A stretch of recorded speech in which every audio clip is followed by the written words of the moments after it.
নমস্কার। দেখুন, আগামী 16ই জুলাই বৃহস্পতিবার পবিত্র রথযাত্রার দিন তুলসীর টোটকাটি করে রাখুন।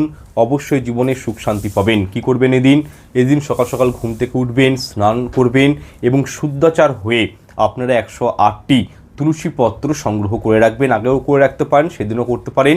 এবং এই তুলসী পত্র আপনারা কি করবেন, একটি মালা তৈরি করবেন, ঠিক আছে। এবং এই তুলসী পত্র যে কোনো প্রভু নারায়ণের মন্দিরে যাবেন এবং সেখানে আপনি নিজে হাতেই মানে এই মালাটি পরিয়ে দিবেন।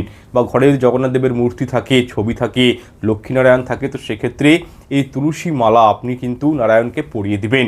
শুধু এতটুকুনটি আপনারা করবেন। আর মনে মনে ওম নমো ভগবতে বাসুদেবায় নমঃ এই মন্ত্রটি আপনারা পাঠ করবেন।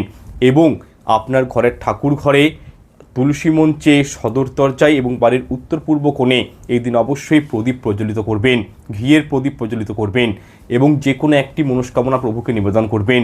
দেখবেন সেই মনস্কামনা অতি সত্বর আপনাদের জীবনে কিন্তু পূর্ণ হয়ে যাবে ছোট্ট একটি রেমেডির মাধ্যমে।